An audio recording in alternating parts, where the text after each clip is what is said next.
thank you for joining us this afternoon.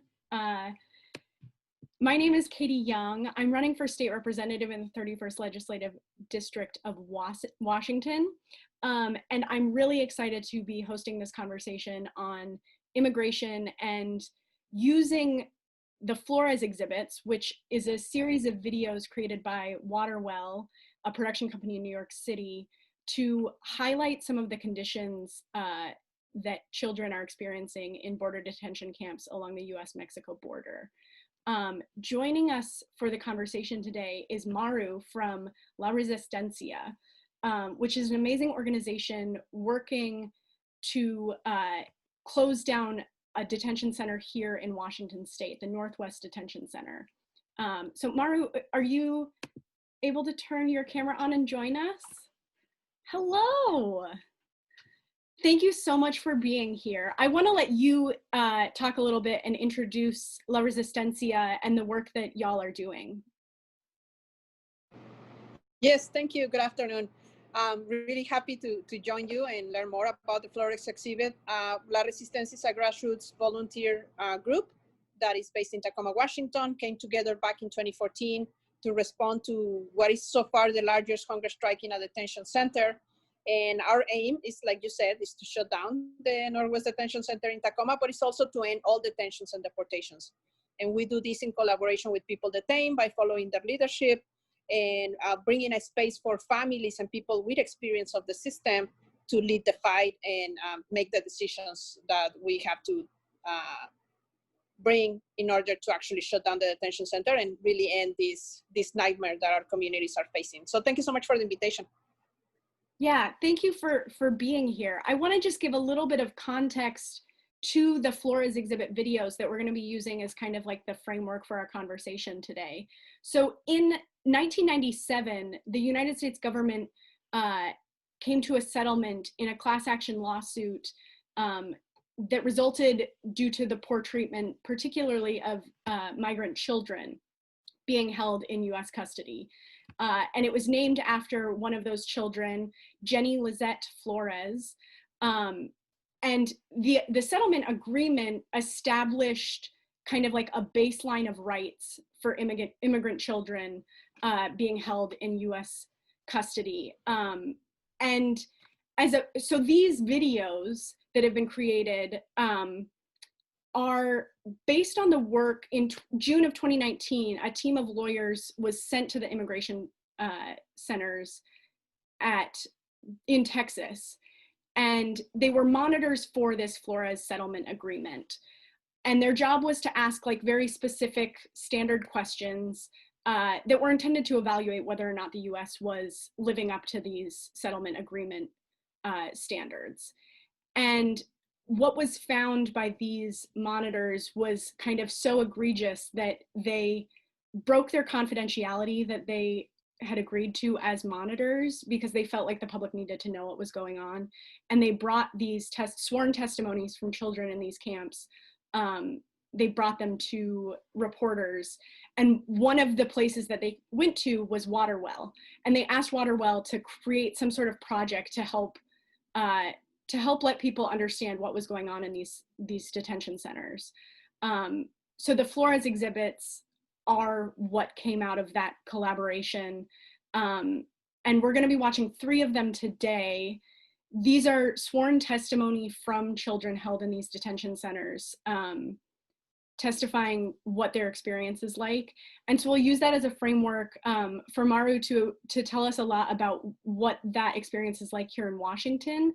The Northwest Detention Center is not a detention center for children, but there are, I think, a lot of similarities that we'll see in what we're hearing from these children's testimonies. As we go along, if you have any questions, you're welcome to ask them in the chat, or there's a Q&A feature if you're watching on the Zoom. Feel free to engage with either of those. And at the end of this conversation, I'll share with you some action steps you can take. Waterwell has generously provided some based on the work of the Flores exhibits, and I'll also point you to some that La Resistencia has prepared specifically about the Northwest Detention Center. So that will all be available. So without any further ado, I want to share our first video. This video is Exhibit 10 in the Flores Exhibits. The reader is Melissa Chandler. She works with the New Sanctuary Coalition and is herself an asylee from Venezuela. She's reading the sworn testimony of a child named M. The Flores Exhibits redact all of the identifying information of these children. So this child is identified as M, age 8, with a sister age 6.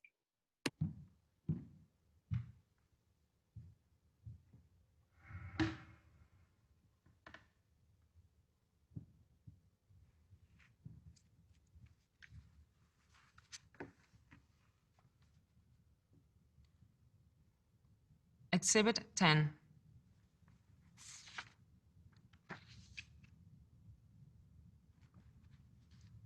Declaration of MCL and LLO, my little sister. I, MZL, declare under penalty of perjury that the following is true and correct to the best of my knowledge and recollection.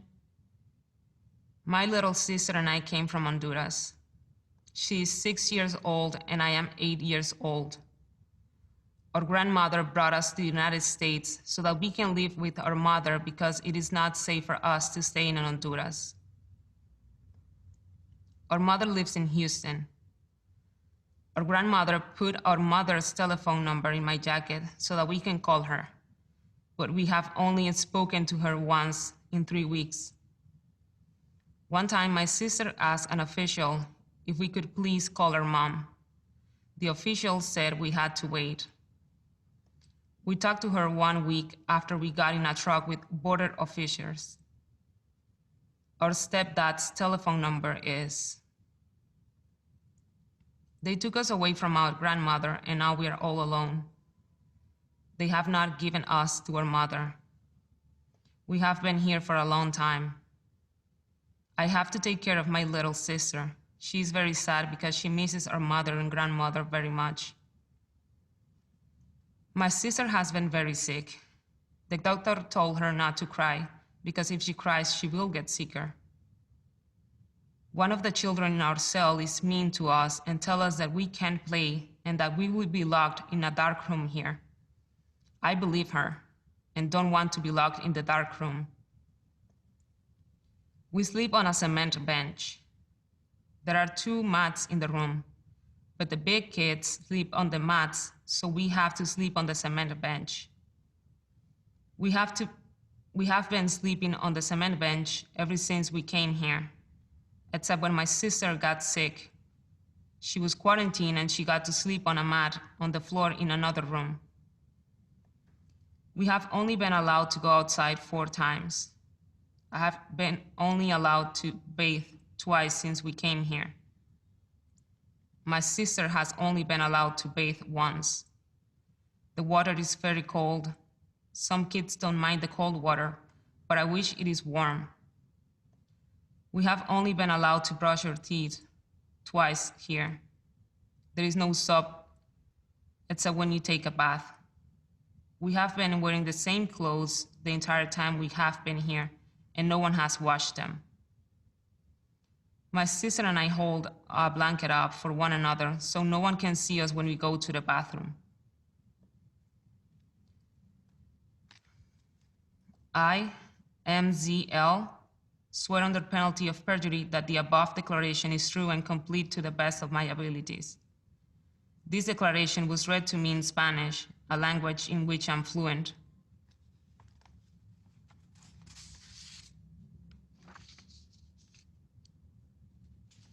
Certificate of Translation.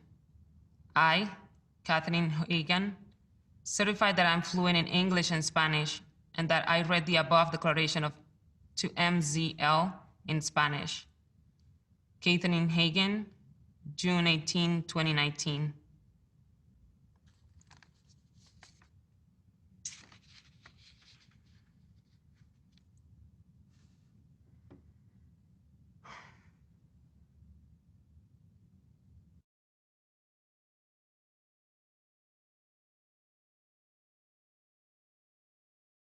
Those are not easy to listen to for sure. Maru, one of the things that strikes me in that video, and that is something that is not uncommon in these testimonies, is the inadequate space and resources available to the people that are being detained. Can you tell us a little bit about how that plays out at the Northwest Detention Center? And I think from what I've read, oftentimes that's used as an excuse to justify expanding detention centers. And can you maybe speak to why it should be the opposite, that should be more evidence that these are not humane ways to treat people? Yeah, well, it is really hard to hear. Sadly, although we're focused on a detention center for adults, it does match with experience of adults. I think that, for us, it's important to always recognize that this cruelty that children are going through is not new. And because we have allowed it to be done against adults in the first place, it's not difficult for these people to replicate it against children when they think that we are not worth of anything. And precisely because we are used as scapegoats and we've been demonized as a community, it's easier for them to excuse, one, detention, and second, the detention conditions that children are facing. So the example of Texas is one very clear of how not only the detention system has expanded, but also the militarization of the border. The idea of investing in stopping people from coming into the country in the first place. We can hear again and again about contracts that companies such as Boeing, that is located here in Washington, is getting to do virtual wall. But again, they can choose. The Department of Homeland Security that gets more funding than all the other enforcement agencies combined. They get more money than CIA, DEA, ATF, US Marshals. They get all this money for immigration enforcement. And that money is not invested in, well, people are gonna come, we're gonna detain them, and we're gonna put them in, normal settings for humans. The cage in itself is what it is. It's a cage that not even animals and animal rights advocates know this very well. Not even animals should be caged. Yet these cages are not only expanded, but now there's an excuse of we shouldn't even invest in beds anymore. We shouldn't even give them soap or toothbrush, right? But the main point here is that how is it that they can get away with it? Two things. One is because the infrastructure was already there, and I'm glad that you presented the Flores case from 1997, because the detainment of kids is not new. Kids have been coming to the country before unaccompanied by themselves, or with families, but we hadn't seen this intentional separation of those that come with parents.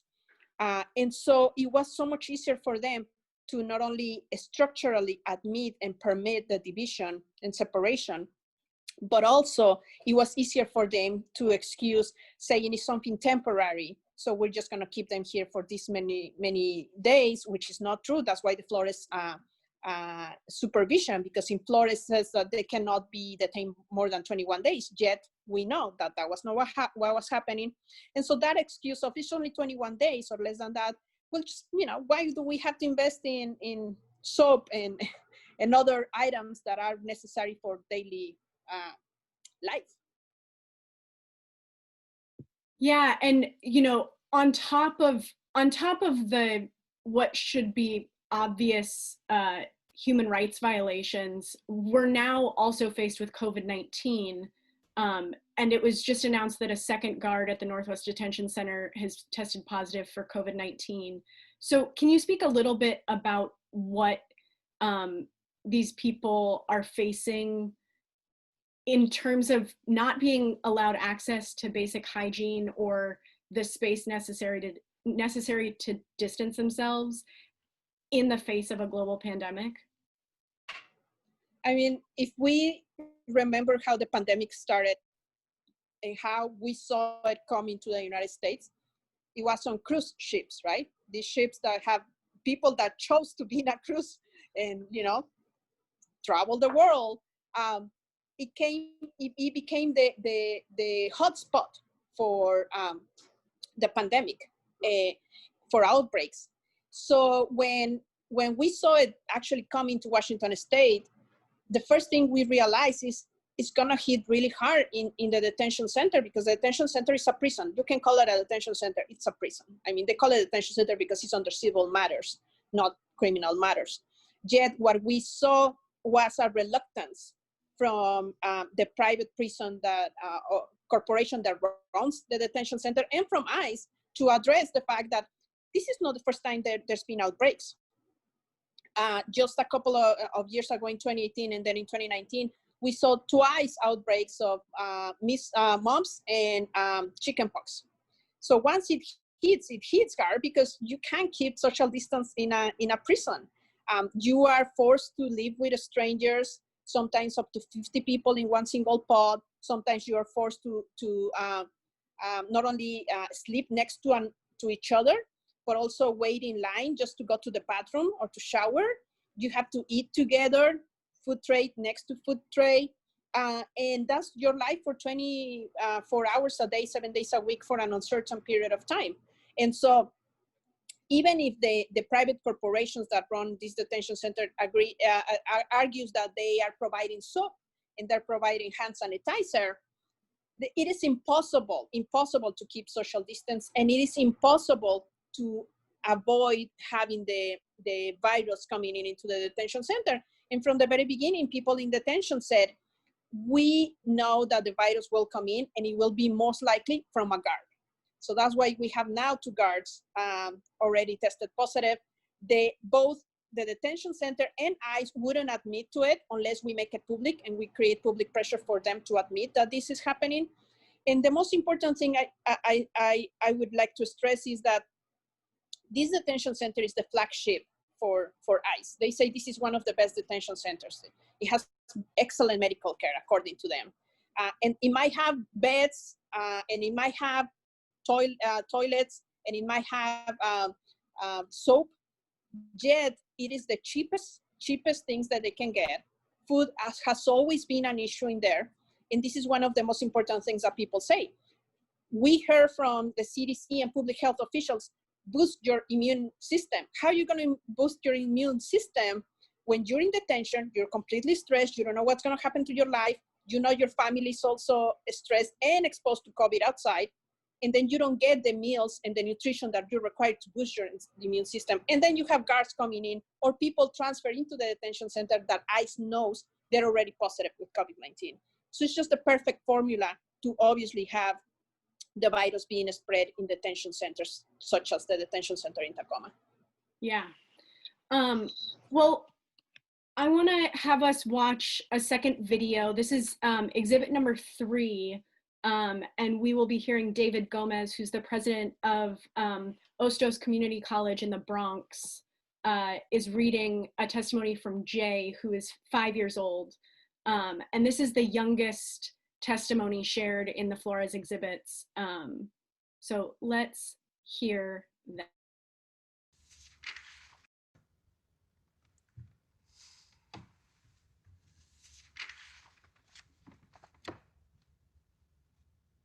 Exhibit 3. Declaration of JILZ. I, JILZ, declare under penalty of perjury that the following is true and correct to the best of my knowledge and recollection.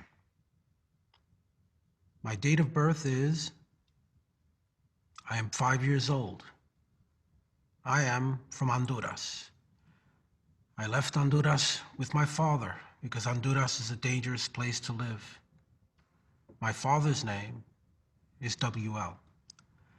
My mother already fled to the United States and is living in North Carolina. My mother's name is Easy. I was apprehended with my father. The immigration agent separated me from my father right away. I was very frightened and scared. I cried. I have not seen my father again.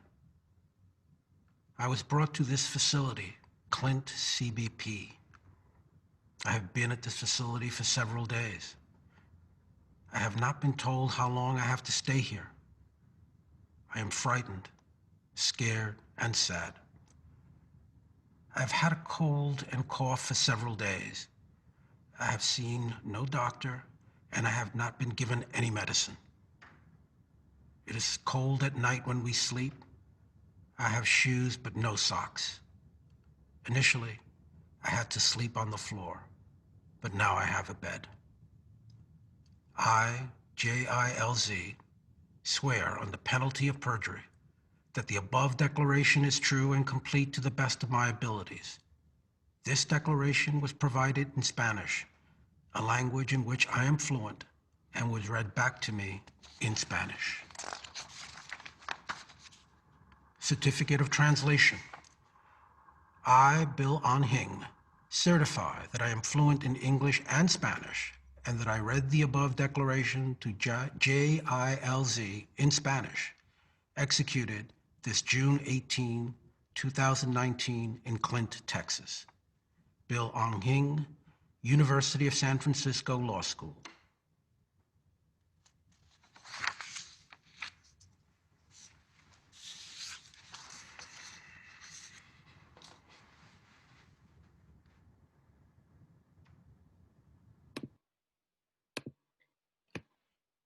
So one of the things that I wanted to talk about is Jay's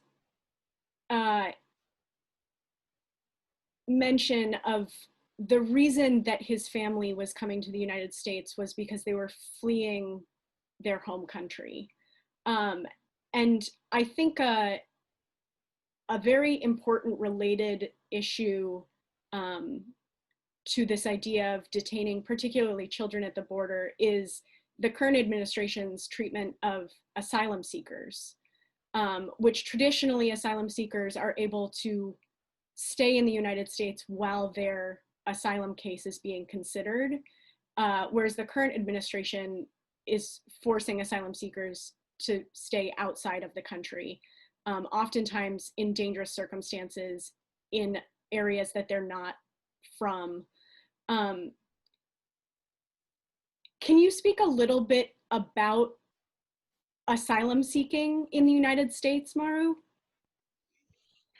Yeah, I think that, here in the Northwest Detention Center, which the official numbers of maximum capacity is 1,575 people. This summer, actually, we learned that the real capacity is almost 2,000 people. For many years, people argue that this detention center should remain open because people can go visit their loved ones. First of all, I have never met a family that says, oh, I'm glad the detention center is near me so I can visit my loved one in detention. But second, we've learned from many years now that over half of those detained here actually come from the southern border with Mexico. And so we found a mix of both people that live here for many, many years, people that did prison time, and then those that cross the border or ask for asylum. So we've seen a big mix of different communities detained. And for many years, we saw asylum seekers as to, being placed in detention in some instances, not every time, but then being released. They were the ones that got released the most, in our experience, happened to be mainly asylum seekers. Yet when this administration took over, we saw a clear push to stop anybody from coming in the first place. So previously, there was already an intervention of Homeland Security officers in our countries, in Mexico, in Guatemala, in El Salvador, and Honduras. And, we can go even beyond the latest modern times and think about the intervention of the US in Central America that created precisely the conditions that people are fleeing today. But recently, since 2017, there was a clear partnership, if we can call it a partnership, that for example, the Mexican government started stopping migrants from Central America even to get to Mexico, or detaining them in Mexico. and then doing this constant service to the United States to do their dirty work. So not only allowing the permanent Homeland Security officers to come into another sovereign land, but to actually stop migrants altogether. And so what we see with asylum seekers is that they come, they get to the border, they want to apply to cross the border, to turning themselves in. And what happens is that Mexico says, oh no, you can stay here, we'll take you, because the US doesn't want you. The US will take a few and then send back to Mexico, and Mexico will take them, knowingly that there will be a lot of Mexicans that wanted to leave Mexico too. It wasn't only Central American migrants, but also knowingly that Mexico doesn't have the infrastructure to keep so many people that are trying to cross to the United States. I mean, that's why we have these factories along the border with the United States, which are called maquilas, that since the 60s precisely started booming because a lot of migrants couldn't make it to the US. So they get stuck at the northern border of Mexico, and they become really easy labor force. And so now that people get stuck in Mexico, they're not only faced with no infrastructure for them to either get a job or to live, they're also at the mercy of the organized crime that has taken over the entire government of Mexico.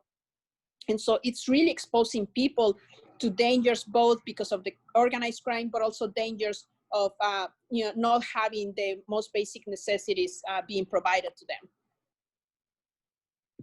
The other thing I wanted to talk a little bit about is the fact that in the United States, citizens have a right to a lawyer representing them, and there are certain parts of our justice system that as citizens we might take for granted, but are not extended to immigrants.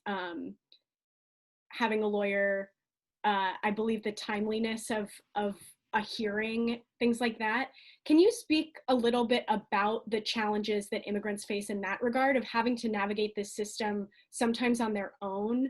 And two amazing facts that I found out from La Resistencia's website is that people are 3 times more likely to be able to obtain representation if they aren't being detained, and that the majority of deportation cases side in favor of the immigrant.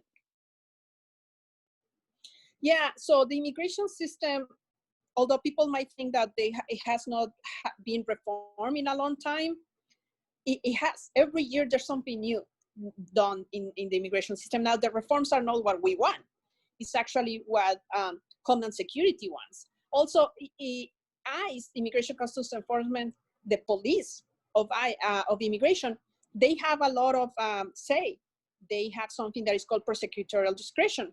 So when they initiate removal proceedings, they can choose whether to put somebody in detention or not. I'm an example of that. They decided to start the protection proceedings against me in December 2017. I have never been detained so far. So it is an example of what they could actually do for most people that are detained, because immigration falls under the civil system. So I always share this example. If you want to get married, you don't go to the police. If you want to get divorced, you don't go to the police, right? That's the civil system. Well, immigration is the same. So why do we have a police on immigration if it's a civil system? Well, because the idea was, how can we criminalize this community to excuse their detention and excuse the privatization of detention? So it not only works politically to scapegoat us, to blame us for the faults of everything that's wrong in the United States, but it also provides an enterprise opportunity that is huge. More than 70% of detention centers in the United States are run by private detention centers. We have the biggest, not only prison population, but also the biggest immigrant detention system in the world. And so what permits this big monster of detention is precisely that we are not provided a lawyer. In the criminal system, if you cannot afford one, you can ask for one. Here, you have to pay for your own, and they're not cheap. Being detained is really expensive, not only phone calls and video calls. Like I mentioned, food is terrible. You can buy from commissary, but that's expensive too. So what the detention private prison system did is, well, we're gonna put you to work for us for $1 a day. And with that dollar that goes to commissary, you can buy maybe a soup, an instant soup. Well, actually it's 2 days of work because it's over $1, those instant cups of soup. Which is also very ironic because most people in detention that have gone on hunger strike, they have said, I was detained because I don't have a social security number to work. Yet the government has no problem with me working here with no social security number for GEO. And so it is the perfect environment for one to make it really difficult for us to win our cases. Very expensive. So then you become a free labor force for this system to maintain itself. And really being in a cage, being in prison already breaks people's spirit. So being detained makes it more difficult for you to fight back and to say, I want to stay in the country. I've heard so many stories again and again of people saying, I don't want to be detained for another year. I don't want to appeal for a year wait and then hear that I lost my appeal. I'm just going to go. I'd rather be wherever, I don't know this country anymore where they're sending me, but I don't want to be in prison either. And so it's purposely done so people give up. People cannot afford representation. So basically, if you're poor, you're going to lose. And that's why we exist as a group. Because if having a lawyer was that easy and having a lawyer guarantees winning your case, we would work only on getting people's lawyers. But the legal system has been changed in a way that we lose. So not being detained, yes, it does augment the possibilities of winning your case. Yet we still need to change not only the fact that we should undo the detention system, but we also need to change the fact of criminalizing people and not making it so difficult for us to win, even if we had a lawyer. Yeah, thank you for sharing all of that. I want to have us watch our final video, which is read by Modesto Flaco Jimenez. He's a performance artist from Brooklyn. And this is the testimony of A, age 15, with brothers age 11 and 19. Exhibit 41. Declaration of AMOR. I, AMOR, declare under penalty of perjury that the following is true and correct to the best of my knowledge and recollection. I came from El Salvador with my brother who are 11 and 19 years old. I am 15 years old. My birthday is. We came to be with our mother who lives in the United States because of the gangs were threatening us. They came to our house and beat up our aunt, and so we had to leave before they came back. They took our older brother to another facility and then brought my younger brother and me here to the Clint Border Patrol Station 2 days ago. At first, my brother and I were together, but then they said that he cannot be in the same room. A Border Patrol agent came in our room with a 2-year-old boy and asked us, who wants to take care of this little boy? Another girl said she will take care of him, but she lost interest after a few hours, and so I started taking care of him yesterday. His bracelet says he is 2 years old. I feed the 2-year-old boy, change his diaper, and played with him. He is sick. He has a cough and a runny nose and scabs on his lips. He was coughing last night, so I asked to take him to see the doctor, and they told me that the doctor will come to our room, but the doctor never came. The little boy that I am taking care of never speaks. He likes for me to hold him as much as possible. We live in room 203 with 25 children. I estimate that it is about 10 by 15. The first night I slept on the concrete ground and used a blanket to cover me because it was so cold. I could not sleep because I was so cold and my head hurt. Yesterday, some of the girls left, and so I was able to get on one of the beds. Last night, the little boy and I were able to sleep in the beds together. Today, a nurse got mad at us because a comb is missing. 2 girls asked to use a comb, but only 1 was returned. We are not allowed to keep the combs. So they came in and took out all of the beds and all of the blankets in order to punish us. Now we will have to sleep on the floor. In our room, there are 2 toilets and a sink. One toilet is out in the open and the other is in a stall with no door, so there is no privacy when we go to the bathroom. There is no soap. We eat in the same room. Some of the children have to eat on the floor. I have to change the little boy's diaper on the bed. Since arriving here, I have never been outside and have never taken a shower. I, AMOR, swear on the penalty of perjury that the above declaration is true and complete to the best of my abilities. This declaration was read to me in Spanish, a language in which I am fluent. AMOR, June 19, 2019, Exhibit 41.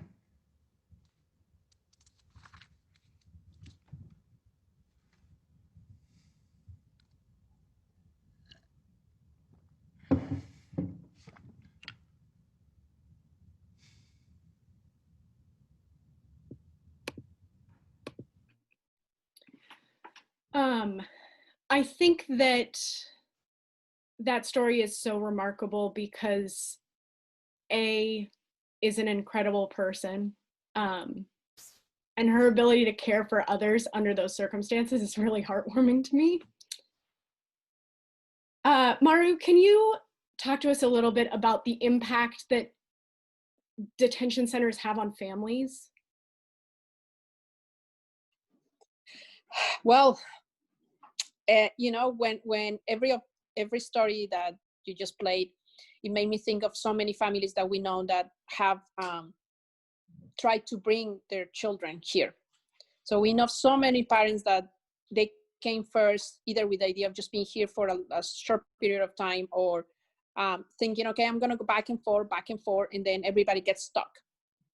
So the 11 million of us undocumented were really fabricated by the same government. So it was under Clinton, President Clinton, that they made it possible for us to get stuck in here because of the laws that changed and made it impossible for us to leave, because then we would be penalized and never be able to come back.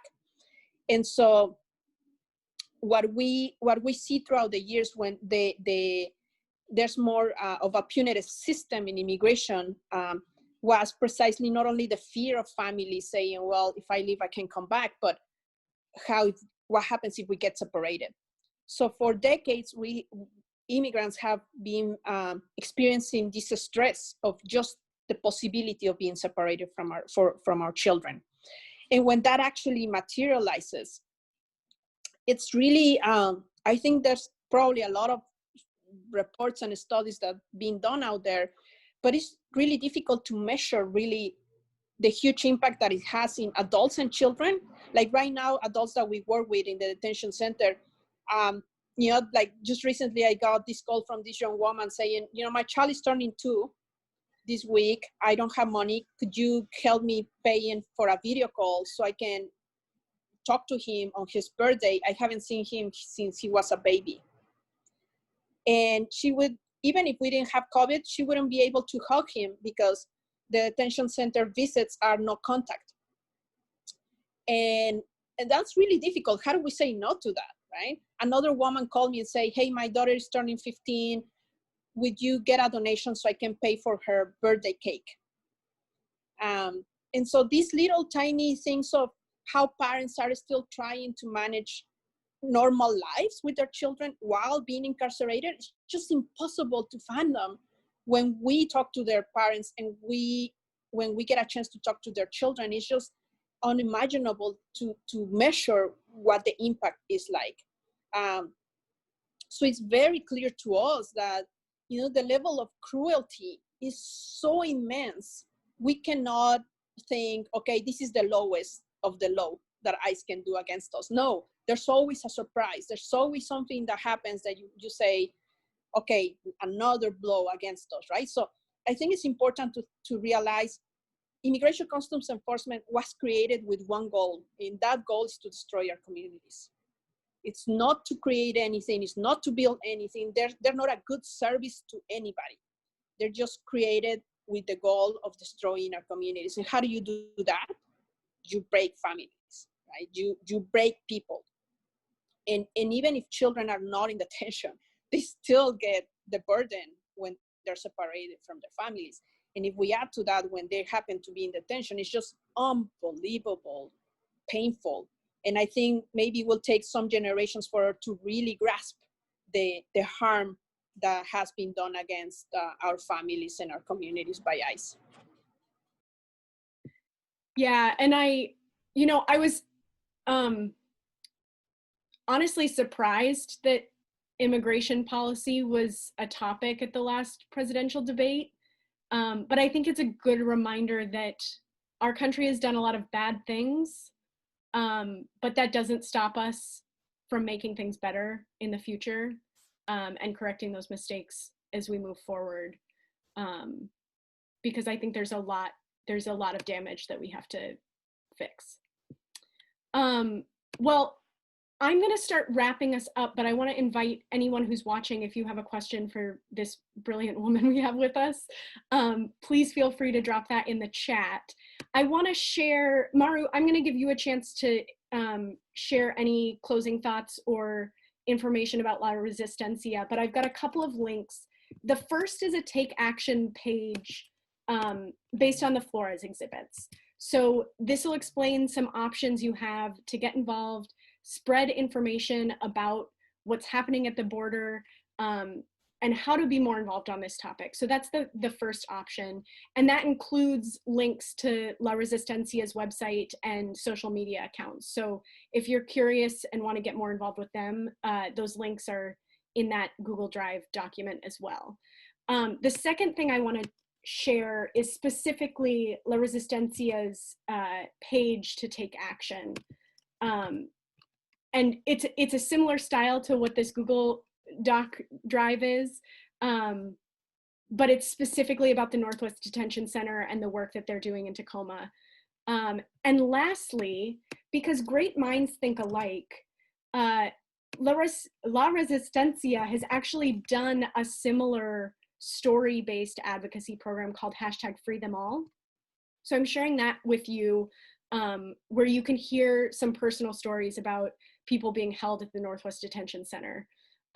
So I really encourage you to give those resources a look, share them with someone, and let's do a little bit more work to help our immigrant communities and help end really inhumane detention of migrant people. Maru, do you have any closing thoughts or things that you'd like to share? Absolutely. I wanted to share when you talk about the 15-year-old taking care of the 2-year-old. We see that constantly in immigration detention, how people take care of each other. Usually the phone calls that we get daily from the detention center here in Tacoma, it's not about people asking something for themselves. It's always so-and-so has a medical problem, the doctors here are ignoring him or her, or there's this young woman that has children and nobody's taking care of them and she's afraid they're going to end up in custody of the government. So there's always somebody taking care of each other. And the reason why we've seen this resistance built from the inside is because people don't give up. And people don't see themselves as victims. People see themselves as organizers that need to fight for each other. And there's this constant echo that we hear there, which says, I don't want anybody else to go through what I'm going through. So there's the humanity of people, saying, we're not going to give up. We're going to fight. And what is going on and happening to me is not right, but I don't want anybody else to go through. So it shows that our immigrant community has the humanity that the system doesn't have. So for us, it's important not to victimize people further, but to actually follow them as the leaders and organizers they are. And, the Freedom All campaign is an important one because it really started with a young woman from Congo. Her name is Naomi. And Naomi reached out to us and said, please make my case public. I have no recourse anymore. I might be deported, but I want people to know what's happening here. And it was because of her that we created the Freedom All, where we feature stories throughout the summer under the hashtag of Freedom All. And Naomi was actually deported to Congo about a week ago. And she was lied to and how she ended up being deported. She was made to sign a paper that she didn't know it was her deportation order. And that's very common in the immigration system. And so, now that we think Black Lives Matter, we cannot forget Black people that are in the immigration system that obviously are suffering the burden of the immigration system as well. So for us, it's very important that when you go to the page and you see the Freedom All campaign, you're going to see the first story is Naomi. And Naomi sadly is not here anymore. She was not released. She was deported. But for us, it's very important to keep her name there as the leader that she is, and that really launch this campaign and pushes us outside to make sure that her voice was heard. Wow.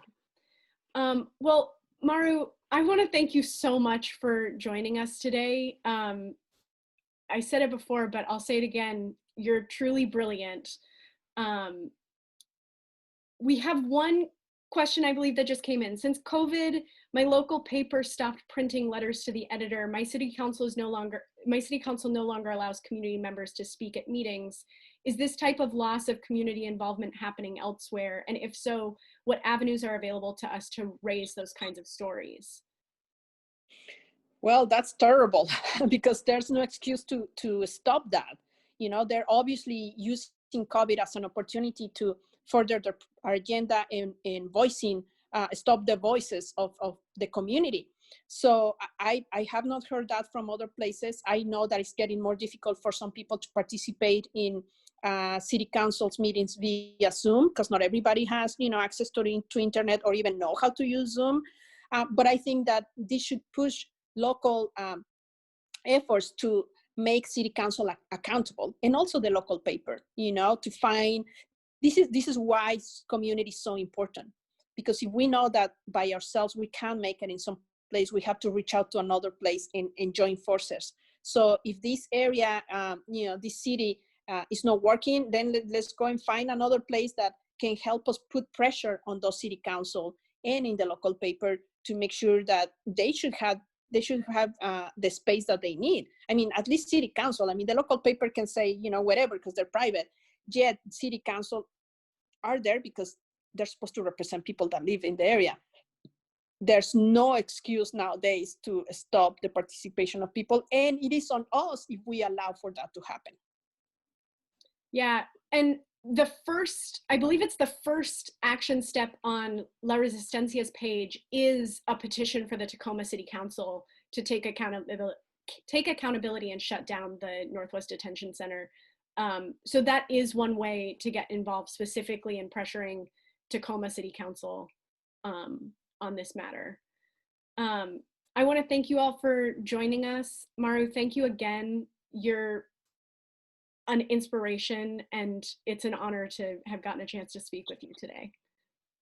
Well, I thank you so much. I just want to make sure that people know that La Resistencia, we're a team. I happen to be usually the one that gets to speak, but we are a huge team. Our leadership is families and people with experience, people that have gone through the detention system, and they're the experts.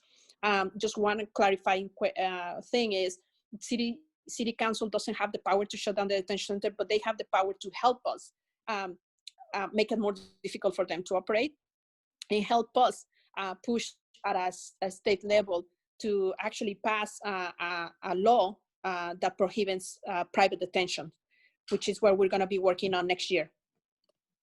Wonderful. Thank you for all of your work. Thank you for everyone who's joined us. Please take some of these action items and do some of them yourself and share them with a friend. Have a great rest of your day. Don't forget to vote. And thank you for being here.